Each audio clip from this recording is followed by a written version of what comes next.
आज के गीता से हरे कृष्णा। आज के गीता सेशन में सबका स्वागत है। और हम श्लोक चैप्टर 10 हमने कल चालू किया था, तो हम श्लोक 2 तक हमने कंप्लीट किया है। तो आज मैं श्लोक 2 को रिवाइज करते हुए आगे बढ़ूँगा। तो श्लोक हम चैप्टर 10 हमने देखे। अभी तक का जो 9 चैप्टर, उससे भी सर्वश्रेष्ठ नॉलेज ऐसा चैप्टर 10 बोला गया है कृष्ण ने अर्जुन को। और ये जो भी है ये भगवान वाच है, क्योंकि स्वयं कृष्ण भगवान कृष्ण के मुख से बोल रहे हैं, परमात्मा कृष्ण मुख से होते हैं। कृष्ण पूर्ण समर्पित आत्मा, ये हमेशा याद रखना है, ठीक है। और भगवान वाच क्यों है? क्योंकि परमात्मा कृष्ण के मुख से बोल रहे हैं। कृष्ण कौन है? देवता है। और परमात्मा कौन है? निरंकार है, जो सबके स्वामी है और सब उनसे उत्पत्ति हुए, उनसे बड़ा कोई नहीं है, ठीक है। तो परमात्मा उनके मुख से क्यों बोल रहे थे? उनको पूर्ण समर्पण, पूर्ण समर्पित आत्मा, यानी जो भी वो अपना, वो सिर्फ दृष्टा बन के बैठे और देख रहे परमात्मा को ऑपरेट होते हुए, है ना। तो वो ब्यूटी है। तो सोचो, इसलिए इसको भगवान वाच बोला गया, ठीक है। तो अभी ये चैप्टर 10 में अर्जुन को क्या बोल रहा है कि अभी तो तू मेरा सबसे प्यारा सखा है, तेरे को सबसे बेस्ट मैं अपनी तरफ से, अपने प्रेम से परमात्मा अपनी तरफ से और एडिशनल नॉलेज दे। और बोल रहे सर्वश्रेष्ठ नॉलेज अब तक का मैंने जो भी बताया। हमको लग रहा था 9 तक का इससे बढ़कर कुछ हो सकता है, और अभी देखे तो सबसे बेस्ट नॉलेज है वो। अभी तक का जो नॉलेज सबसे बेस्ट है, तो हम उसी में एंटर कर चुके हैं कल, ठीक है। तो मैं श्लोक 2 को रिवाइज करते हुए आगे बढ़ूंगा। तो परमात्मा का हम ये एक एक श्लोक जैसे हम आगे बढ़ेंगे तो हमको पता चलेगा कि हमारा ज्ञान में कैसे वृद्धि होगी। और ज्ञान में वृद्धि कब होगी? जब होगी तो हम उसको साधेंगे, जिएंगे। तो प्लीज़ इसको जियो, उसको साधो हर दिन को जियो, यानी साधो। किसको को नहीं समझ में आएगा जो नया, तो इसको जीना है। साधना है ना, जीना है।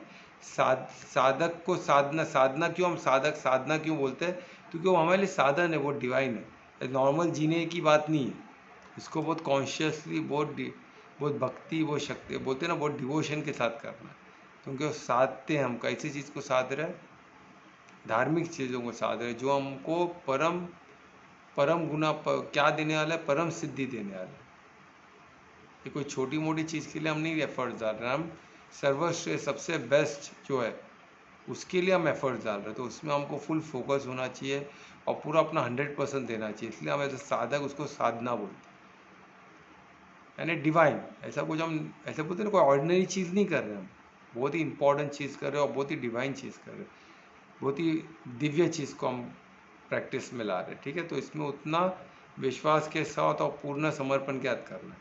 तो इसलिए हम परमात्मा का आशीर्वाद लेंगे और इसको आज का सत्र स्टार्ट करेंगे, ठीक है। दोनों हाथों को नमस्कार मुद्रा में लाइए हृदय के पास। लंबी गहरी सांस लें।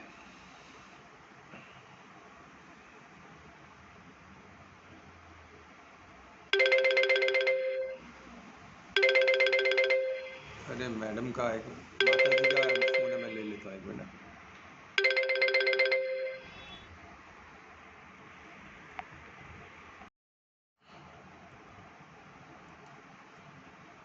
चलो स्टार्ट करते हैं, ठीक है। तो दोनों हाथों को नमस्कार मुद्रा में लाए हृदय के पास।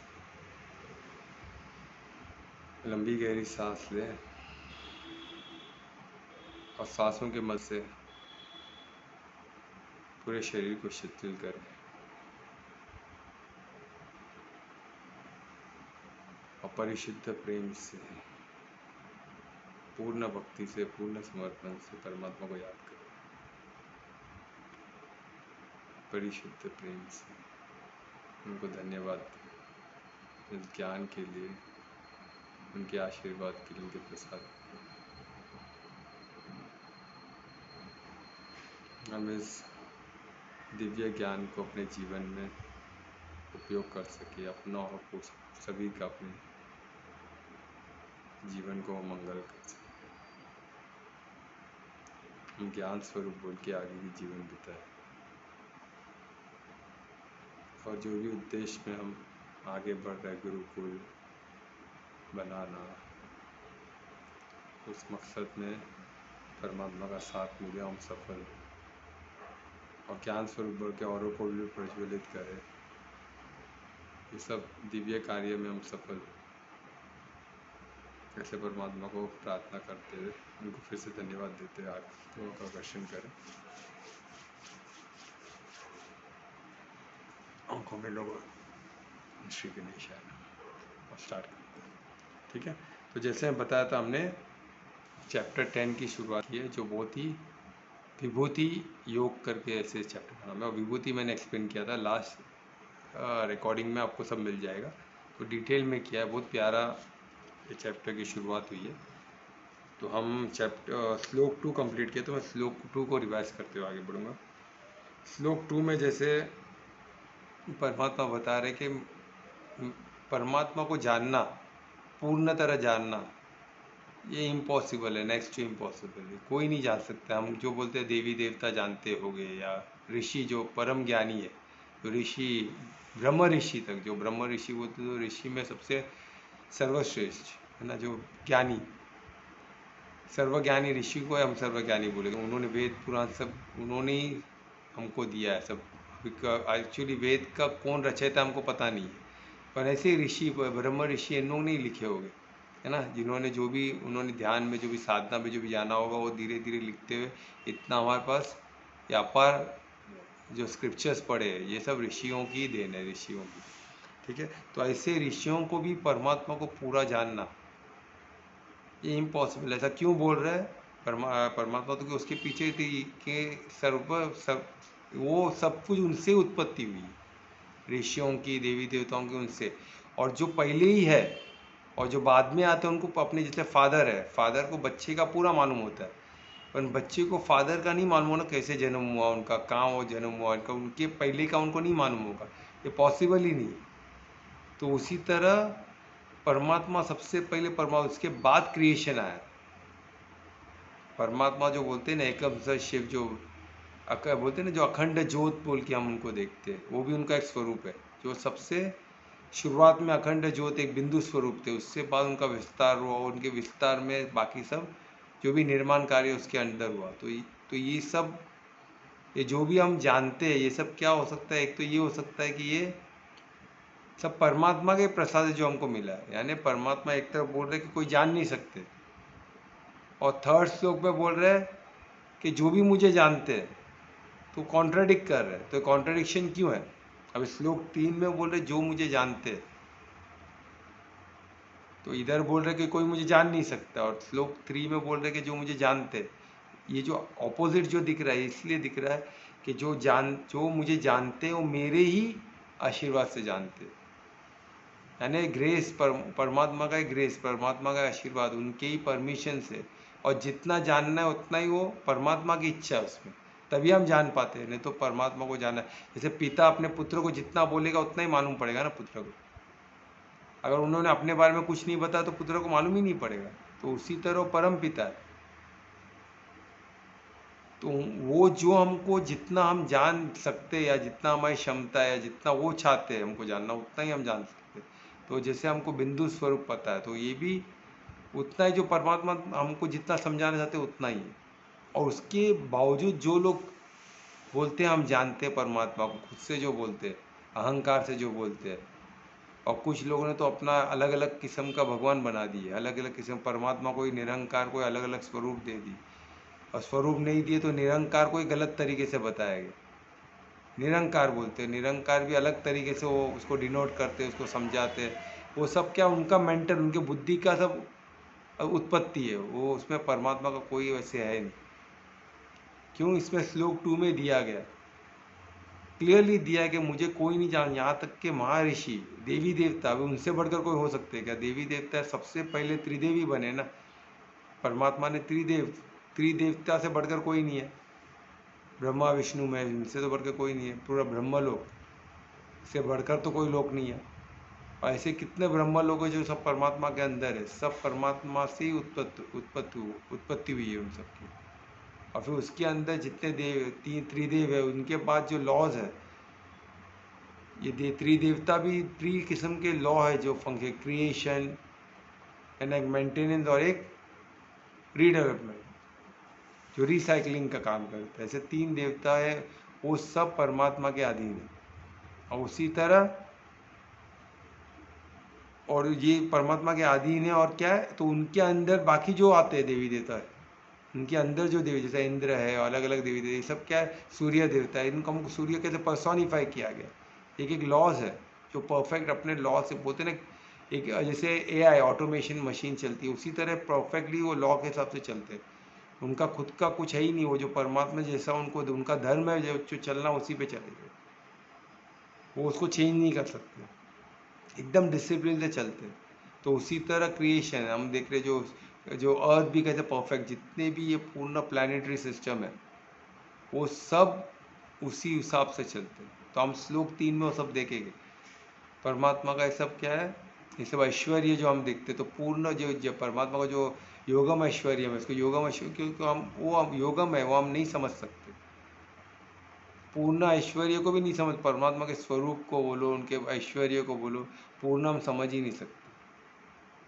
जितना समझे उसको पूर्ण मान के हमको पूर्ण विश्वास है, उसी में ही समर्पित होना है।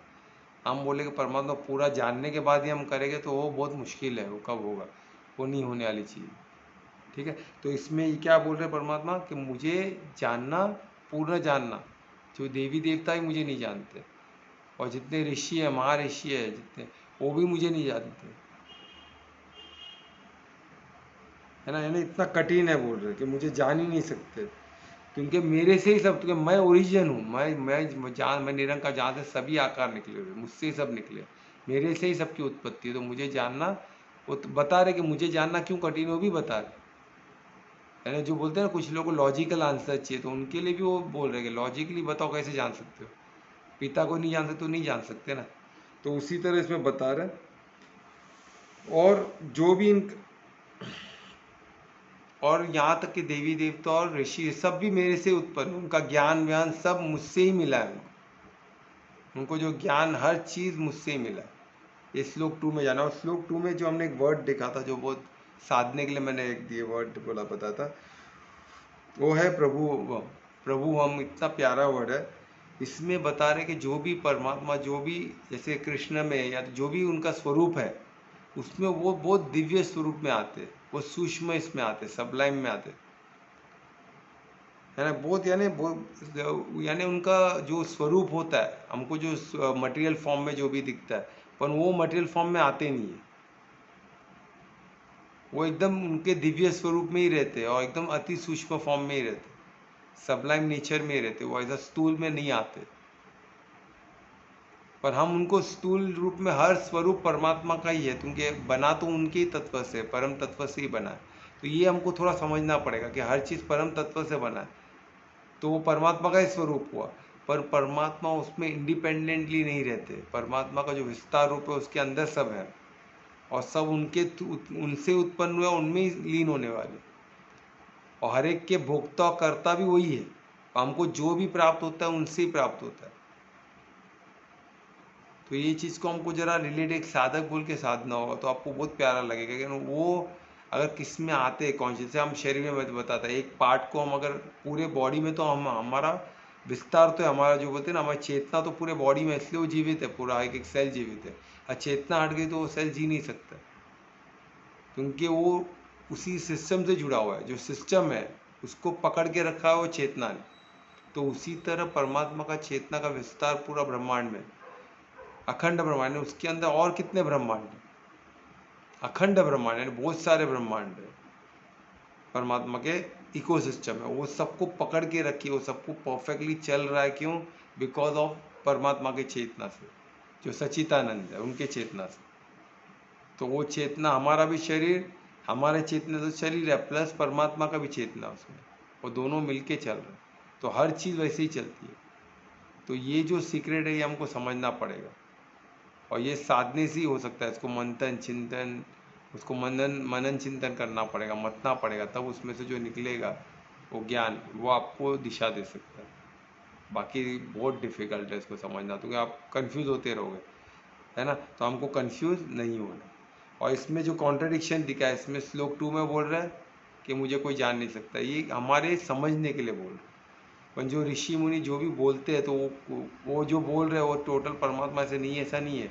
उन्होंने जो स्वरूप बताया, वो अपन परमात्मा का प्रसाद बोल के उनको मिला है। परमात्मा ने उनको जो जितना ज्ञान देना है, जो लोगों को समझा सके उतना ज्ञान उनको परमात्मा ने अपने बारे में इंट्रोड्यूस किया, वही वो बता रहे। जैसे गीता में हमको परमात्मा ने इंट्रोड्यूस किया ना, मैं क्या हूँ, मैं कि मेरा ऐश्वर्य को जानो। अभी ये 10 चैप्टर तो पूरा एडिशनल अर्जुन को दे रहे, क्योंकि बहुत रुचि से, बहुत इंटरेस्ट से सुन रहे थे वो, और उससे देख के परमात्मा और खुश हो गए उनको। जैसे बोलते हैं ना, पदंग, थोड़ा एक 2-3 कदम भी चलो तो परमात्मा आपको पदंग बना देते हैं। तो इसलिए आप इंटरेस्ट जितना परमात्मा में रुचि दिखाओगे उतना परमात्मा आपको भर भर के देगा। ज्ञान है, हर चीज़, ऐश्वर्य, हर चीज़ आपको देगी, क्योंकि वो योगम ऐश्वर्य, उनसे ज़्यादा पैसे वाला, उनसे ज़्यादा खूबसूरत, उनसे ज़्यादा शक्तिशाली, उनसे ज़्यादा ज्ञानी कोई नहीं है दुनिया में, कोई नहीं है। सब उससे उत्पन्न हुआ है हर चीज़। तो यही चीज़ हमको हमेशा, उनसे बढ़कर कोई नहीं है। ये जिस दिन हमको समझ जाएगा उस दिन हम यहाँ वहाँ भागना बंद कर देंगे। हम क्या, थोड़ा भी कोई दिखा मुझसे आकर्षित हो जाते, उसके पीछे भागने लगे, उनकी चमचागिरी में लग जाते। जैसे वहाँ से क्या मिलने वाला, वो क्या दे दे के देगा, क्या मटेरियल ही देगा ना, वो भी कब तक देगा, उसकी सीमा है सब चीज़ की। पर परमात्मा असीमित है। ये हमेशा घड़ी घड़ी हमको रिपीटेडली उसको बोलते रहना, उसको सोचते रहना है ना। तो अभी श्लोक 2 का मैंने रिवीजन कर दिया, तो अभी हम श्लोक 3 में चले गए। उसके पहले श्लोक का मैं रिक्वेस्ट करूँगा, कौन बोलेगा आज का श्लोक, कौन बोलने वाला है? तो मैं कुछ तो कर दूँ। हाँ, तो मैं रिक्वेस्ट करता हूँ दुर्वेश के श्लोक पढ़े।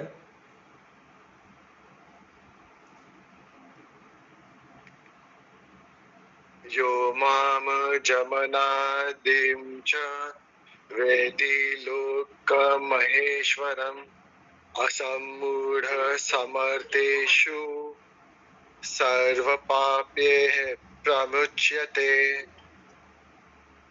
बहुत अच्छे। तो जैसे अभी ये श्लोक का हमने, ये एक्चुअल शब्द है जो परमात्मा ने, जो भगवान वाच के एक्चुअल, ये जो श्लोक है एक्चुअल वर्ड्स है परमात्मा के, कृष्ण के, जो अर्जुन को समझाने के लिए निकले। इसमें किसी को डाउट नहीं होना चाहिए, एकदम perfect word to word same है। इसमें से जो एक्सप्लेनेशन निकलता है वो अलग के, सबके अलग अलग हो सकते है ना। वो तो अभी मैं एज अ साधक और एज अ नेचुरोपैथ, मैं इसको साइंस से रिलेटेड करके आपको बताऊँ, जिससे हम कैसे खुद को कैसे हेल्दी रख सके, खुद को कैसे हम जीवन में खुशी से रख सकें, यानी वेलनेस कैसे लाए अपने जीवन में। वेलनेस का मतलब क्या होता है कि अच्छा निरोगी काया, खुशी से रहना, और समृद्धि में रहना है ना। इसी को वेलनेस बोला जाएगा। तीनों चाहिए हमको, हेल्थ भी चाहिए, साथ में प्रॉस्पेरिटी भी चाहिए, और साथ में खुशी भी चाहिए। तो तीनों चीज़ को हम कैसे अपने जीवन में लाए, तो मैं वो दृष्टिकोण से एज अ साधक आपको एक गीता के श्लोक का मीनिंग बता रहा हूँ। मैं वर्ड टू वर्ड भी देखता हूँ, पर वर्ड टू वर्ड इसको समझना थोड़ा, उसी को लेके मैं जो भी बनाया हूँ, मैं भले गीता इस्कॉन का यूज़ कर रहा हूँ, पर मैं उसके इस्कॉन के इसमें नहीं जा रहा हूँ, मैं अपने हिसाब से बता रहा हूँ। तो किसी को जो इस्कॉन वाले रहेंगे उनको थोड़ा सा ये डिफरेंट लग सकता है, क्योंकि इस्कॉन के तो बहुत जैन गीता समझाते ही है, तो उनका तो अवेलेबल है इस्कॉन का गीता, बहुत जैन, बहुत प्रभु जी है कि वो अच्छे से आपको भक्ति से, यानी कृष्णा में, कृष्णा कॉन्शियसनेस को लेके, उन्होंने कृष्णा, इस्कॉन में कृष्णा कॉन्शियसनेस बोलते हैं। तो कृष्णा कॉन्शियसनेस का महत्व क्या है, उन लोग उनसे सुनने में, जिनको वो सुनना है तो वो प्रभु जी का जो इस्कॉन में होता है वो सुन सकते हो, बहुत अच्छे से उन लोग समझाते हैं।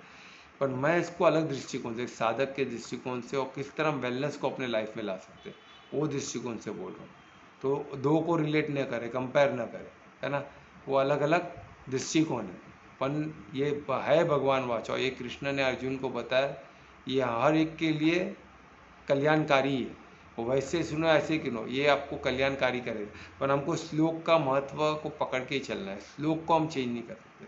वो श्लोक से ही एक एक वर्ड का मतलब लेके उसी से हम चलते हैं, ठीक है। इसमें कुछ हम ऐड नहीं कर सकते, श्लोक में नहीं ऐड कर सकते, क्योंकि श्लोक वो डिवाइन है, श्लोक वो अपने आप में पूर्ण है ना। तो वही श्लोक, इसलिए अभी आज कोई पढ़ा जा रहा है तो और अच्छा, तो आपको एग्जैक्ट श्लोक मालूम पड़ रहा है।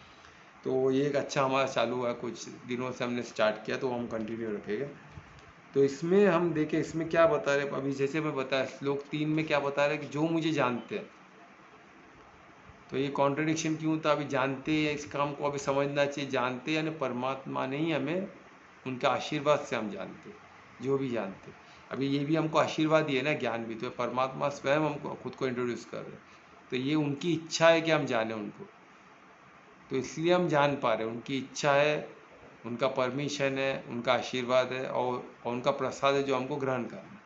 इसमें कोई डाउट नहीं रखना, ठीक है, वो ज़रूरी है। तो ये हम इसमें बता रहे कि अभी परमात्मा इसमें क्या बता रहे। इसमें 2-3 मैं चीज़ बहुत इंपॉर्टेंट है, मैं लेते हुए चलूँगा, उसको एलाबोरेट करूँगा, ठीक है। तो अब इसमें परमात्मा बता रहे कि जो मुझे जानते हैं, हाँ इधर देखो। ध्रुवेश म्यूट करो ना खुद को। हाँ, तो परमात्मा ये बता रहे कि जो मुझे जानते हैं, तो वो कि जो अजन्मा बोल के मुझे जान, अजन्मा यानी जिनका कोई जन्म ही नहीं। अभी अजन्मा का कॉन्सेप्ट कितने लोग को लगता है कि पॉसिबल है क्या, कोई भी अजन्मा हो सकता है ना। तो ये कॉन्सेप्ट पे थोड़ा मैं एलॉबरेट करूँगा कि ऐसा पॉसिबल है, और इंडिया में तो ये बहुत कॉमन है, क्योंकि यहाँ तो अजन्मा जो परमात्मा को अजन्मा यानी वो तो बहुत ही, क्योंकि उनका अजन्मा होता है, क्योंकि वो उनसे सबकी उत्पत्ति हुई, तो उनको कौन जन्म दे सकता है ना। तो बिंदु स्वरूप वो अजन्मा है, क्योंकि वो खुद वो एग्जिस्ट है, वो अनंत है, ये हमको समझना है। उनको कोई जन्म नहीं दिया है ना। पर अजन्मा भी कोई होता है क्या, तो वो भी होता है। तो परमात्मा स्वयं को अजन्मा बोलते हो, अनंत बोलते हैं, यानी वो उनका कोई स्टार्ट नहीं है, उनका कोई अंत नहीं है ना। तो ये हमको समझना है। तो वो अजन्मा यानी उनसे ही सबकी उत्पत्ति हुई है, तो उनको कौन जन्म दे। जो भी हम देख रहे हैं, जो भी हम समझ रहे हैं, जो भी हम अभी तक पढ़े हैं, वेद पुराण ले लो, जो एंशियंट से एंशियंट स्क्रिप्चर्स, वेद पुराण, उससे पुराना तो है नहीं स्क्रिप्चर्स, तो उसमें भी जो भी हमने देखा है, सबकी शुरुआत परमात्मा को ही निरंकार बोल के स्टार्ट हुआ है। निरंकार यानी जहाँ से सबकी उत्पत्ति, सब आकार उसी से निकला हुआ है। तो जो जिससे सबका आकार निकला, उसका जन्म कहाँ से हो सकता है। तो वो हिसाब से आपको समझना पड़ेगा कि वो अजन्मा है।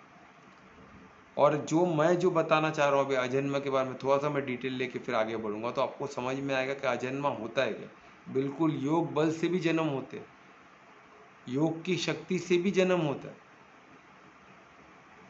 यही तो ब्यूटी है। इस पर हम कभी डिटेल में अलग से बात करेंगे, कभी अलग से जो एडवांस टॉपिक में, या इसका अलग टॉपिक है, इसको हम डिटेल में लेके उन लोगों से ही बात करेंगे जो इसको क्वालिफाई करते हैं। सबके लिए नहीं है सब, क्योंकि इसको बता के भी कोई मानेगा नहीं इस चीज़ को। तो थोड़ा जो साधक बन के, जो ये सब बेसिक चीज़ को, बेसिक ज्ञान को जो साध चुके हैं, और थोड़ा और ज्ञान के लिए क्यूरियस है और जानने के, क्योंकि उन्हीं को ये ज्ञान अवेलेबल होता है। हमारी मनमानी हम नहीं कर सकते, किसको भी सुना दो, किसको भी कर दो, समझ जाएगा, ज़रूरी नहीं है ना। तो ये इसमें श्लोक में भी दिया है, जो इसके जैसा पर अभी अर्जुन ज़्यादा क्यूरियस था बोल के उसको ये ज्ञान मिला ना। तो उसी तरह जो क्यूरियस है, जो साधता है, जो एफर्ट्स देता है ज्ञान के लिए, और जो जीवन ज्ञान स्वरूप बन के जीवन को जीता है, उसी को परमात्मा का प्रसाद मिलता है। नहीं तो नहीं, समझ में ही नहीं आएगा कोई भी हालत, कितना भी कोई कितना सर फोड़ ले, कितना भी कुछ कर ले, नहीं समझ में आए। तो हमको इसको साधने में हमारा ही फायदा है, समझो। अगर हम कुछ चीज़ नहीं समझ पा रहे, यानी हम कुछ साध नहीं रहे। अगर हम साधे के उसको ज्ञान स्वरूप बन के जीवन में होता है, तो ऑटोमेटिक हमको धीरे धीरे समझ में आएगा, और हम धीरे धीरे आगे बढ़ेंगे। तो यही मैं आप बताता कि योग बल से भी बच्चे पैदा होते हैं, और ये इंडिया में तो बहुत कॉमन है।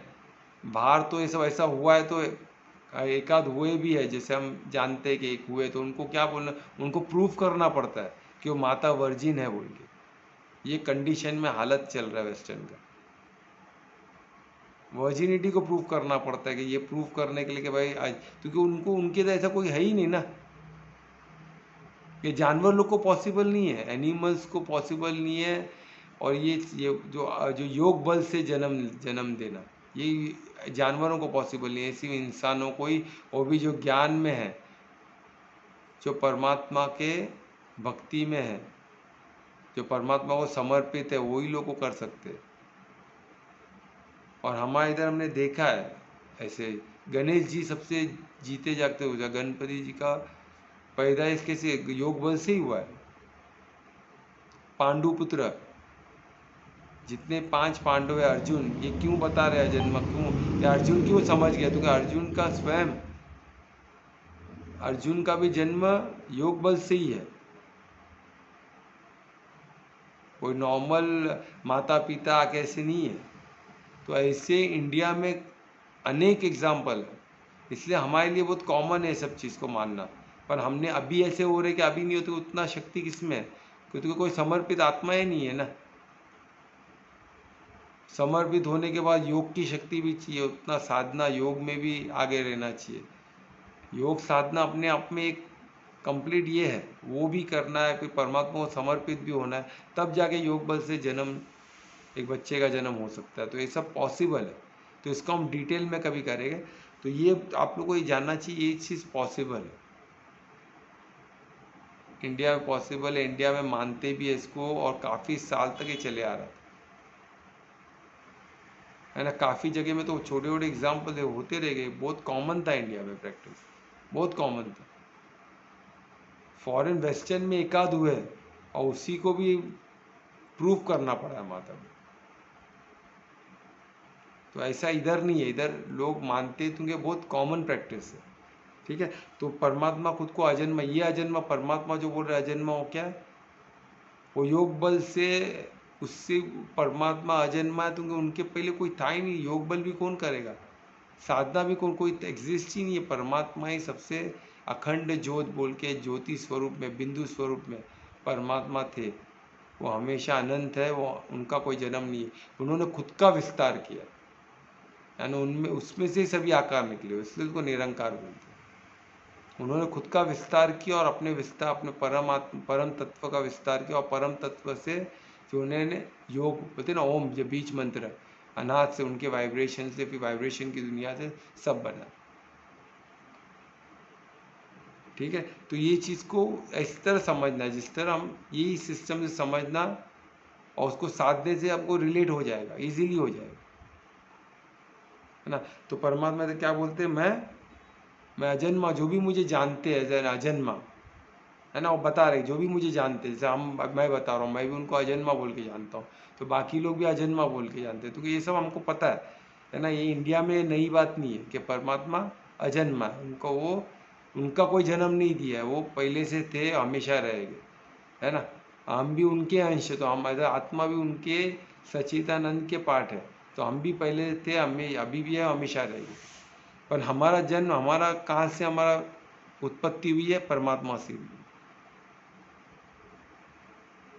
ठीक है। तो परमात्मा ने कभी उत्पत्ति, उनको पता है ना हमारे बारे में, हमारा जन्म कहाँ हुआ, हमको नहीं पता चलेगा। अभी जैसे बच्चा जन्म लेता तो बच्चे को डेट ऑफ बर्थ तो माता पिता ही बताते ना, भाई तेरा जन्म ये दिन में हो, बच्चे को तो ही ना पता है। तो उसी तरह हमारा जन्म हम भी क्यों बोलते हैं हम भी अजन्मा, तो परमात्मा को पता है, हमें नहीं पता है।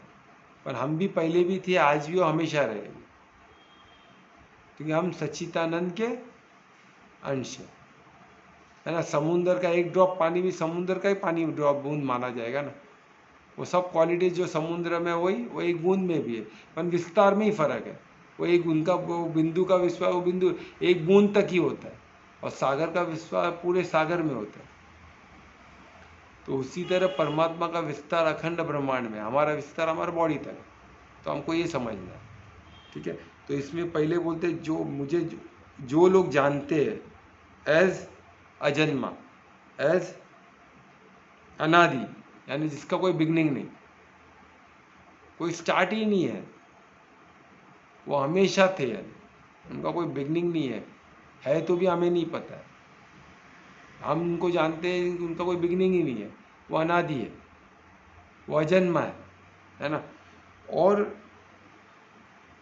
एक दूसरा बहुत ब्यूटीफुल वर्ड है, मैं बोलूँगा वेति लोको महेश्वरा। इसमें बहुत प्यारा वर्ड है, साधने जैसा वर्ड है, वेति लोक महेश्वरा। जो मुझे जानते हैं, लोगों के जितने लोक हैं उस सबके महेश्वर, सबके स्वामी, जितने भी लोक है, जो ब्रह्म लोक है, इंद्र लोक है, जो भी लोग अलग अलग लोगों के नाम से, और ये भी जो जो यूनिवर्स है, जितने यूनिवर्स है, वो यूनिवर्स की जो अदर प्लानिटरी डायमेंशन है, उस सबको हम लोग बोलो या प्लानिटरी डायमेंशन बोलो इंग्लिश में, जो भी बोलो, जो डायमेंशंस बोलो अलग अलग, जो भी है सब, जो भी ये जो इस सबके स्वामी कौन है? परमात्मा। जैसे हमारे बॉडी में अलग अलग ऑर्गन है ना, किडनी है, लंग्स है, जो अपने आप में डिफरेंट है टोटल।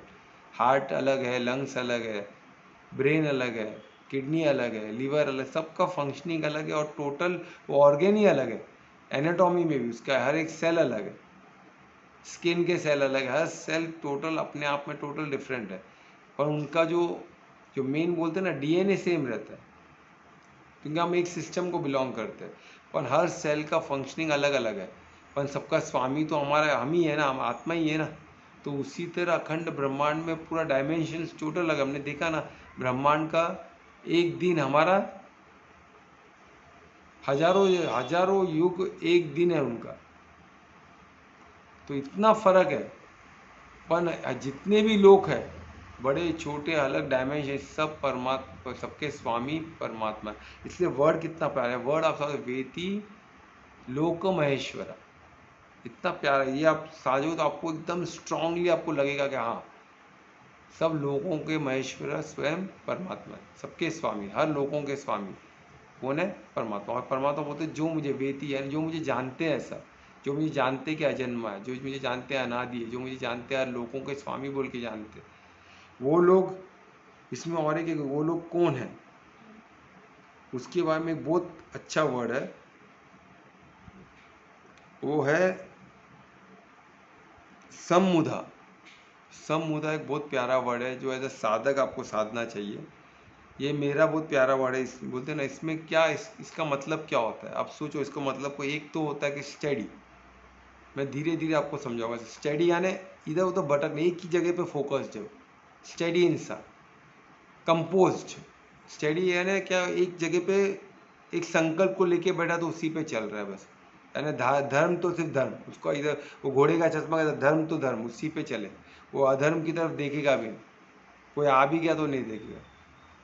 तो वैसे इंसान को कंपोज्ड, यानी उनको उनको देख के आपको लगे वो शांत है, वो कंपोज है, ऐसा विचलित नहीं होते कि भाई ये भी करना है मुझे, वो भी करना है, एंशियस नहीं। ये भी उधर देख लिया कोई कमा रहा तो उसके पीछे भाग गए, कि वो कमा रहा तो मैं भी थोड़ा उधर हाथ डाल के दो पैसे कमा लूँ।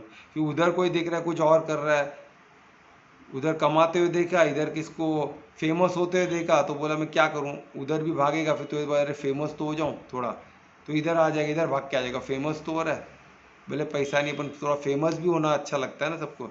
फिर देखा तो अरे वो बंदा तो कुछ करने से वो दिखता भी अच्छा है, तो बोले मैं दिखूं भी तो अच्छा है ना। वो विचलित यहाँ वहाँ भागता रहेगा। तो ये जो वर्ड का मतलब, इसका मतलब होता है कि वो कंपोज्ड है, वो उसको इधर उधर भागना नहीं है, वो अपने इसमें मस्त है, पूर्ण समर्पित है अपने कार्य में। उसको यहाँ वहाँ देखना ही नहीं है, देखेगा तो भी कोई उसको हिला नहीं सकता। और सेकेंड एक बहुत और भी है, इनफैचुएटेड है, बोलते ना वो नॉट, वो इनफैचुएट भी नहीं होते। इनफैचुएट यानी मोहित नहीं होते किसी से, कोई उसको मोहित नहीं कर सकते। मोह बोलते, मोहित यानी क्या होना, हिप्नोटाइज हो जाना ना, उसको देख के अरे क्या उसमें सपने देखना, अरे क्या दिखता है, मैं भी ऐसा दिखूं तो क्या दिख रहा होगा, मैं वो चीज़ मेरे पास आ जाए। तो एक मोबाइल देख के आज लोग सपने में वही दिखता है मोबाइल सबको, मोबाइल जैसा मटेरियल चीज़। अरे क्या मोबाइल, उसको उसी के बारे में 10 दिन उसी से मोहित हो जाते, मोबाइल से, चीज़ों से। ये हालत है आजकल के लोगों का। गाड़ी देख के मोहित हो जाएंगे, अरे क्या गाड़ी है, ऐसा जीवन हो तो गाड़ी, ऐसा गाड़ी, यानी गाड़ी के लिए उनकी जीवन, वो जीवन व्यर्थ लग रहा है उनको, क्योंकि उनके पास वैसी गाड़ी नहीं है, वैसा मोबाइल नहीं है, वैसे कपड़े नहीं है, वैसे बीवी नहीं है, तो उनका जीवन व्यर्थ हो गया। सोचो क्या, कई ऐसे लोगों को क्या करें। तो ये गीता से हमको समझ में आता है कि, ये शब्द से समझ में आता है कि वो मोहित नहीं होते किसी से। यानी हमें क्या करना है, हमें भी मोहित नहीं होना किसी से नहीं, सिर्फ परमात्मा से मोहित होना, क्योंकि वो मोहन है ना। उनसे ज़्यादा सुंदर कोई नहीं है, उनसे ज़्यादा पैसे वाला कोई नहीं है, उनसे ज़्यादा ज्ञानी कोई नहीं है, उनसे ज़्यादा शक्तिशाली कोई नहीं है, उनसे ज़्यादा फेमस कोई नहीं है, उनसे ज़्यादा तप तप करने वाला भी कोई नहीं है। क्योंकि हम तप जो करते हैं उनसे, उनके भी तब उनको, उनके जो तेज से भी हम मोहित होते हैं। जो तपो, भले वो अकेला घूम रहा है, पर वो तप कर रहा है, वो तप भी हमको चाहिए उनका। उनके पास भी कुछ है ना जो औरों के पास नहीं है ना। आज जो पैसे वाले का वो तब तो नहीं आ सकता है ना, तब का तेज नहीं आ सकता है पैसे के बाद। तो हमको क्या चाहिए, पैसा भी चाहिए और तब वाले का तेज भी चाहिए, और जो फेमस है उसका फेम भी चाहिए, जो खूबसूरत है उसका खूबसूरती भी चाहिए, जो ज्ञानी है जो बेचारा मेहनत का ज्ञान, वो ज्ञान भी चाहिए, हमको सब चाहिए। अरे ऐसे कैसे हो सकता है, वो सिर्फ परमात्मा के पास ही वैसा है। तो परमात्मा को ही पकड़ो, नहीं इधर उधर भागने की क्या जरूरत है। तो वही हम फोकस किस में, क्योंकि हमको पता है उधर सबसे ज़्यादा प्राप्ति है, और जीवन, मनुष्य जीवन का लक्ष्य ही वो होना चाहिए। बाकी इधर उधर भागने का कोई मतलब ही नहीं, भाग भाग के हो गया ना, और कितना, कितने कितने योनि से हम भाग रहे हैं हमको नहीं पता। हमको नहीं पता, क्योंकि विस्मृति हो चुकी, हमने कितने बार जन्म लिया हमें नहीं पता। तो और कितने बार जन्म लेके लेके चलते रहेगा, चलते रहेगा, वो चलाते रहना है कैसी। किधर ना मनुष्य योनि मिला है, इसका सबसे महत्वपूर्ण योनि का यही लक्ष्य होना चाहिए कि परमात्मा प्राप्ति, और कुछ नहीं। तो असम मुदा का मतलब होता है उसी में फोकस। और एक बहुत ब्यूटीफुल चीज़ है इसमें, अनडिल्यूटेड बोला गया। अनडिल्यूटेड यानी इसका क्या मतलब होता है कि जिसको बोलते ना, ऐसा कुछ ट्रिक हो जो उसको ट्रिक नहीं किया जा सकता है। ट्रिक यानी इसको, ट्रिक को क्या बोलेंगे, जो उसको यानी उनको ऐसा घुमाया नहीं जा सकता है, यानी कोई जादू दिखा के उनको फंसाया नहीं जा सकता। नहीं, हम दिखते ना कुछ भी विभूति निकाल के हाथ में दे दिए, ताबीज़ निकाल के हाथ में दे दिए, तो कुछ लोग उसमें बेवकूफ़ बन जाते हैं। पर असमुदा जो बंदा, जो परमा जो रहेगा, असमुदा का वर्ड है कि वो ऐसे ऐसे छोटे मोटे ट्रिक से फंसने वाले नहीं है, क्योंकि उनका फोकस, उनको पता है कि सबसे बड़े मैजिशियन कौन है, परमात्मा। उनसे बड़ा कोई जादूगर है नहीं। परम है सब चीज़, जो परम है वो परमात्मा है। आत्मा में भी परम आत्मा, हम आत्मा है तो वो परमात्मा है। तो हर चीज़ परम जो है परमात्मा। तो हमको परम चीज़ के भी, बाकी चीज़ के छोटे मोटे जादूगर के पीछे मतलब क्या, वो कुछ निकाल के दे देगा, तो क्या वो सब हमको मालूम है वो क्या है, वो सब टेम्प्रेरी है, वो सब कितना तक, कब तक खुद टेम्प्रेरी है, तो हमको क्या परमानेंट चीज़ दे सकता है। वो आज वो है, कल उसका बेटा जादूगर बन के दिखेगा, वो भी नहीं रहेगा। तो क्या मतलब, क्या ऐसे लोग के पीछे पड़ के, कितना भी बड़ा जादूगर होता है, कितने बड़े बड़े जादूगर सब किधर गए, इतने बड़े शक्तिशाली, सब खुद को महारथी समझते थे, सब किधर गए, सब खप गए ना, सब अव्यक्त हो गए। सब अव्यक्त तो होना ही है, उससे कोई नहीं, अव्यक्त होने से कोई बच नहीं सकता है। तो ये चीज़ में ये बहुत प्यारा चीज़ है, उसको ट्रिक नहीं किया जा सकता। और सेकेंड चीज़ है, जो उसको मिसलीड भी नहीं कर सकता। मिसलीड का मतलब होता है, कोई इसको बोलते ना, कोई लीडर दिख गया, कोई एकदम बड़ा एक बोलते ना राजा दिख गया, उसके पीछे भागना चालू। जैसा रावण था, तो रावण का भी अपना राज्य था ना, कंस था, उसके भी अपने राज्य थे, उसके भी प्रजा थे। सोचो, राजा कंस थे तो उसके पीछे भी लोग थे, प्रजा थे उसके पास भी। पर जो असमुदाय का, वो ऐसे लीडर, ऐसे मिसलीड नहीं हो सकता। वो बोले ये लीडर है तो उसको फॉलो करो, कोई मैं नहीं फॉलो करूँ, मेरे लीडर से एक ही है परमात्मा, और किसी को मैं फॉलो नहीं करता हूँ भाई। मुझे कोई मिसलीड नहीं कर सकता है, मुझे कोई ज़बरदस्ती कहाँ भी लेके नहीं जा सकता। मेरा जर्नी तय है, मुझे परमात्मा को प्राप्त करना, तो मेरा पद वही है, मैं उसी तरफ बढ़ूँगा, और किधर मुझे जाना ही नहीं है। मतलब क्या है, क्योंकि हमको क्या बनना है, हमको किस चीज़ को पकड़ना है, असमुदा को पकड़ना है। असमुदा में उसको ट्रिक नहीं किया जा सकता, उसको मिसलीड नहीं किया जा सकता। कोई भी राजा बन गया तो बस राजा है तो हम उसको फॉलो करें, ऐसा नहीं है। चमचागिरी हमारा कार्य नहीं है। कोई लीडर सही है तो हम उनको सही बोलेंगे, उनको फॉलो करेंगे, पर वो धार्मिक तो होना चाहिए, परमार्थ को जानना तो चाहिए, परमार्थी तो होना चाहिए। जो स्वयं परमार्थ ही नहीं, वो हमको परमार्थ की क्या रास्ता क्या दिखाएगा, तो हमको वो उसका कार्य ही नहीं, हमको उसका काम ही नहीं। हमको उधर कुछ मिलना, हमको तो परमार्थ ही चाहिए, बाकी कुछ चाहिए ही नहीं। तो इधर उधर भाग के मतलब क्या है ना। तो हमको परमार्थ का ही कार्य करना है, धर्म का ही, धर्म पे ही चलना है। हमारा प्रोफेशन, हमारा हर चीज़ धर्म की तरफ हमें लेके जाना चाहिए, तो उसी में पढ़ना है। ठीक है। और एक चीज़ में कोई उसको डिसीव नहीं कर सकता है। डिसीव यानी बोलते ना, अरे कोई भी कुछ बोल दे, इधर चले जाना, ऐसा ऐसा जाके उधर कोई भी रास्ता बता देगा, हम चलने चालू कर देंगे। क्या आजकल लोग ऐसे कर रहे हैं, किसी को भी पूछ रहे, कोई बोल दिया है भाई ये करना है, तो करना चालू कर देते, उसने बोला ना करो, वो इतना पैसे वाला तो वो जो बोला रहेगा सही बोलेगा ना। अरे ऐसा कोई ज़रूरी है क्या। सिर्फ पैसे से बुद्धि तो ही ना आ जाती है, और भी ऐसा दिव्य ज्ञान वो पैसे से नहीं आती, उसके लिए खुद को साधक बनना पड़े, गीता पढ़ना पड़े तो ही मालूम पड़ेगा। तो कहाँ से मालूम पड़ेगा, पॉसिबल ही नहीं है। अर्जुन इतना गुरुकुल में पढ़ के भी उसके भी हाथ पैर कांपने लगे ना, वो तो कृष्ण थे, तो कृष्ण ज्ञान उनको सुना दिए। अभी हमको तो गीता पढ़ना पड़ेगा, ज्ञान है हमारे पास तो पढ़े, उसके लिए भी कितने लोग आ रहे, देखो मुश्किल से कितने लोग हैं, 5 लोग हैं अभी तक, मुझे मिला के 6, हम 6 जन गीता को पढ़ने समझने की कोशिश कर रहे हैं, बाकी लोग सब किधर है। तो ये कंडीशन तो कलयुग है ना, और हम रिकॉर्डिंग दे रहे, तो रिकॉर्डिंग में कितने लोग देख रहे हैं, 40-50 हो गए, कोई में 100 भी गया, पर 100 के प्लस जाने वाले कितने लोग हैं, 1-2 ही वीडियो, बहुत कम है, पर 40-50 तक जाता है, क्योंकि 40 करोड़ों की आबादी है। हमारे ग्रुप में ही कितने लोग हैं, और कितने लोग आ पा रहे, कितने लोग सुन पा रहे, हमें नहीं पता। और उसके लिए हम बंद कर दे, ऐसा नहीं है, हमको अपना कर्म करना है, तो मेरे कर्म पे, हमारे कर्म पे हमको हमारा अधिकार है ना, तो ये हमको समझना है। तो हमको क्या परमात्मा प्राप्त करना है, तो हमको क्या करना है, ज्ञान को समझना है, समझाना और आगे बढ़ना है।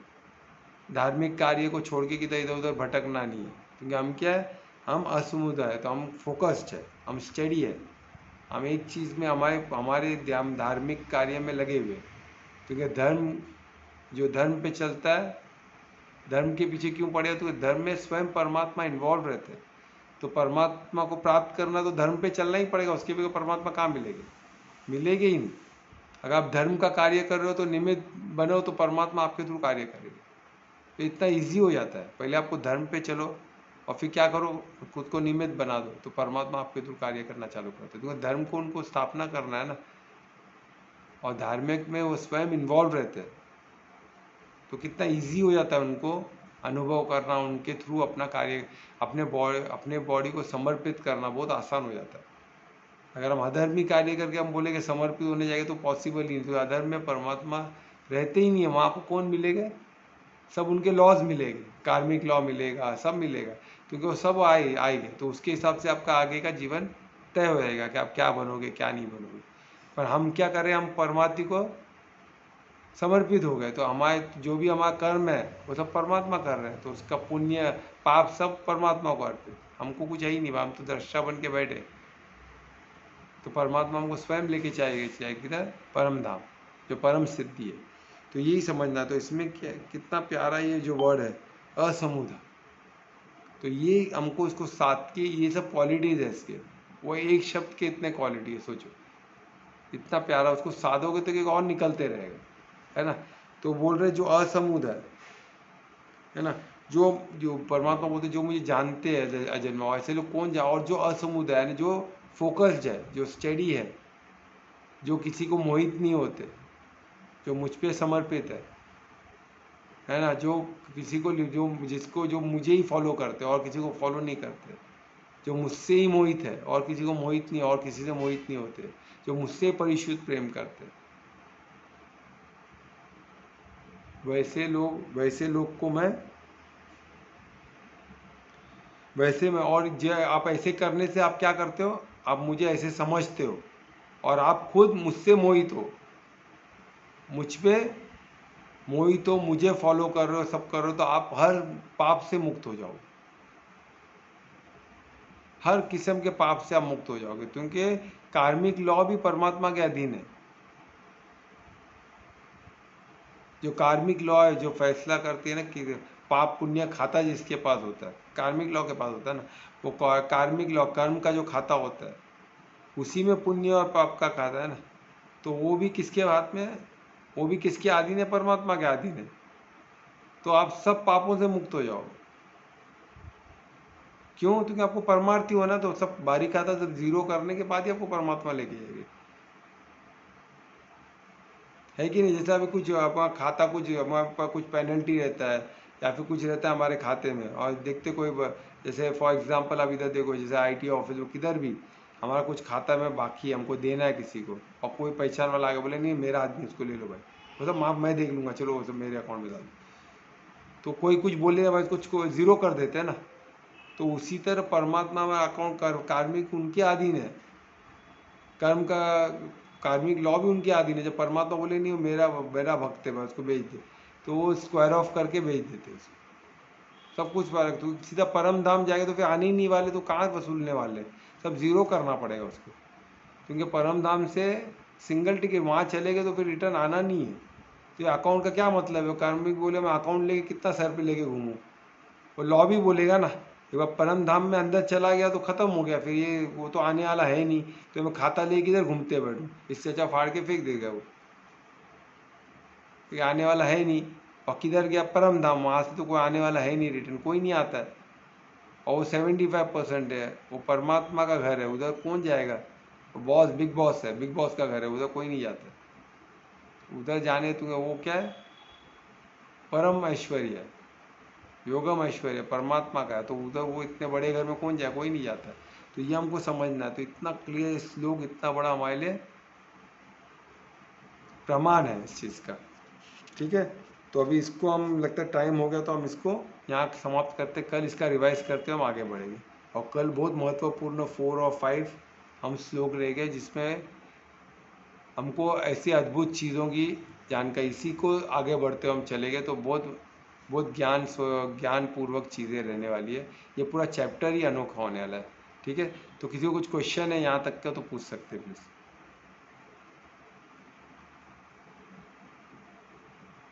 कुछ क्वेश्चन है? नहीं है तो कौन ये कीर्तन करेगा आज? मैं।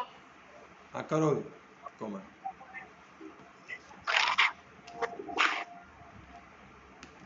तुम पे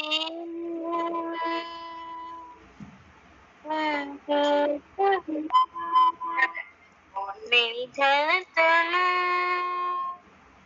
दादी सुनो, तुम पे मोर, तुम पे मोर, मेरे मन में तुम पे मोर, तुम पे मोर,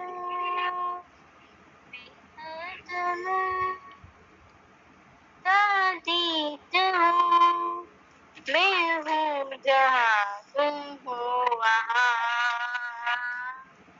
जाना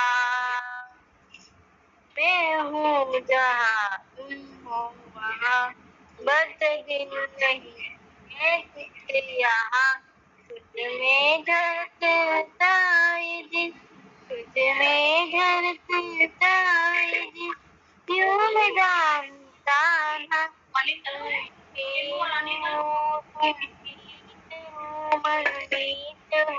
जाना, मेरे मनमीत हो से तुम बीत हो, मेरी धड़कनों दादी तुम मुझे बेचारा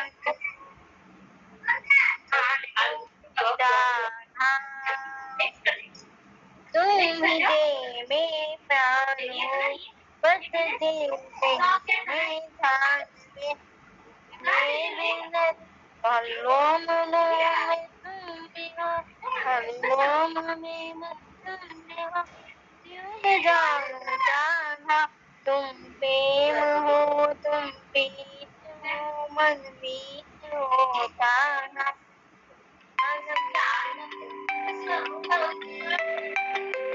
प्रेम हो, तुम प्रीत हो, मेरी धड़कनों दादी तुम, लाडली तुम, लाडली तुम, लाडली तुम, लाडली हरे कृष्णा हरे कृष्णा कृष्णा हरे हरे, हरे रामा राम राम हरे हरे, हरे सीता हरे सीता, हरे हरे, हरे